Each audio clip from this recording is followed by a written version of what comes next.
Hey, I'm Hunt, and this is Hunt on LSU, your channel for LSU Fighting Tiger football talk.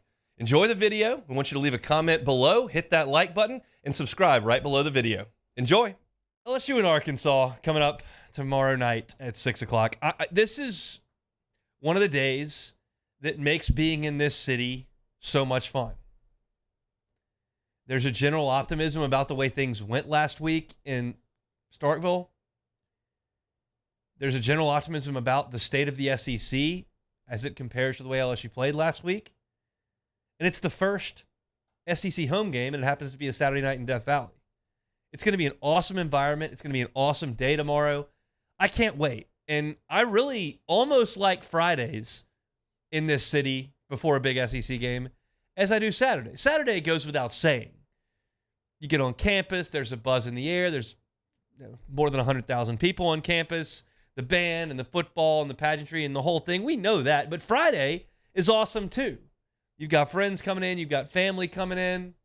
Maybe you're one of the people that doesn't live here and you are the people that are coming in. There's a buzz in the air. The restaurants are full. The vibes are good. The bars are full.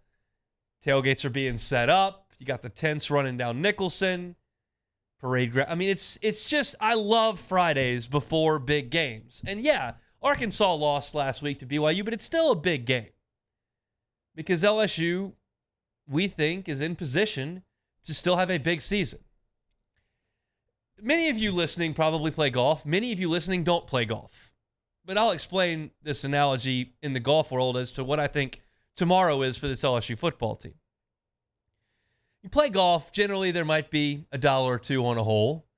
And if you make a birdie, you might win a few bucks. But sometimes in friendly golf, when there's wagers on the line, if you make a birdie, you have to make a par on the next hole to validate it. Meaning you can't make a birdie, get your money, and then throw up on the next hole. You've got to validate that birdie with a par. Some groups play that. That's what LSU's offense and defense are trying to prove this week. You don't have to be quite as good as you were last week against Mississippi. That was an excellent performance by LSU. I don't expect Jayden Daniels to go out there and go 30 for 34 with 2 throwaways. That's the school record for completion percentage in a game. I don't expect him to drop every deep ball in the bucket to Malik Neighbors like he did last week. I don't expect LSU defensively to hold the opposing quarterback this week to a career low output like LSU did to Will Rogers last week. Last week for LSU was a birdie. It was an excellent performance. They did about as well as you could do in that game.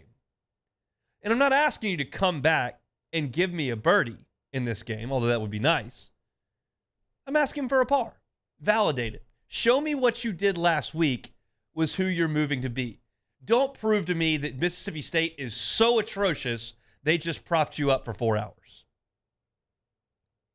And to me, as I look back at Jayden Daniels' performance last week, it's all anybody in the SEC is talking about. Turn on SEC Network, SEC Nation, SEC Now, SEC This Morning. They're talking about Daniels. I'm listening to Arkansas podcast this week, prepping for the Hogs. They're talking about Jayden Daniels and what a performance he put on. That's the takeaway. But when I look forward from that game, it's not the deep balls that he hit. And we've been talking about those for a year and a half. And I want to continue to see them thrown, but I can't realistically sit here and expect him to make... I mean, if you go back and look at those throws, they're really good throws. He's dropping it in the bucket. And he's capable of that. And Malik can beat guys one-on-one, and he can make those plays. But I'm not asking for that, and that's not my biggest takeaway.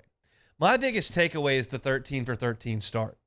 It's getting the ball where it needs to go. It's making the right decision and the accurate throw in the intermediate. That big completion percentage speaks more to me because I think that's more replicable. You're going to miss deep shots. Those aren't throws that college quarterbacks hit time after time after time. But if Jayden Daniels can be that efficient, he's got the weapons that can create those openings every week. And whether it's pressure in your face on a third down and medium and hitting Malik Neighbors over the middle for that intermediate gain, or it's extending plays in the backfield like he did on the first drive of the game on a third down. He wove and got away from some rushers and then flung it across his body, and Diggs was out there all alone because he had extended the play to a point that Mississippi State couldn't run with him anymore. Those things are more replicable, and I can expect that type of performance every single week. If you get the week where Jayden Daniels is dropping it in the bucket 40 yards downfield, LSU's going to score a lot of points, and they're going to be really hard to beat. And I can expect my NFL quarterback to do that a ton. College quarterback, maybe I'm not, my bar's not high enough, but I just don't expect Jayden Daniels to consistently throw perfect deep ball after perfect deep ball, which he did. I do expect him to make the right decisions as a fifth-year starting quarterback and to put the ball on the money in the intermediate. And that means Malik Neighbors and Brian Thomas, who was great last week, by the way, and we're not talking about him because he wasn't one of the Southeastern Conference players of the week. And Kyron Lacey's got to catch the football. And you mix in the running backs and you get Mason Taylor back. LSU's got the weapons to give people trouble on the outside. And if Daniels can get the ball where it needs to go, then you start talking about one of the best offenses in the country. I believe LSU has the best offense in the SEC. And this is something we talked about yesterday. Arkansas, for their flaws, and they have plenty of flaws, they have been good against the run. They're only allowing 55.7 yards per game. You toss out, okay, whatever, Western Carolina and Kent State, throw them out. They still held BYU to under 3.5 yards a carry. They have 3 fifth-year seniors up front and a fourth-year junior. They're going to be pretty stout against the run. I want LSU to run the ball, but I feel like the ball's going to be in Jayden Daniels' hands. And I need him to make the decisions and the accurate throws in the intermediate that he did last week. And if he does that, and LSU moves the ball, and they put up points, all of a sudden you validated last week. And we can start looking at the Florida State game and contextualizing it further and saying, okay, you did move it in the first half for 300 yards and things stalled out in the second half. But since then, in time, what have you done? Well, you've improved. You took care of a scrimmage in the next week. Then you went out and played an elite game against an SEC opponent, a bad one, but an SEC opponent. And then you came back against another SEC opponent that I don't think is great and did it again. And then you can start to expect it. And guess what? Next week, about this time, when I start talking about LSU and Ole Miss one day before game day, I believe I'm going to be telling you that LSU needs to go out there and make sure you score a lot of points.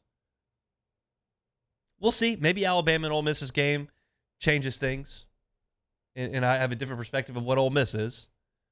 But I think you're going to have to score in Oxford to win.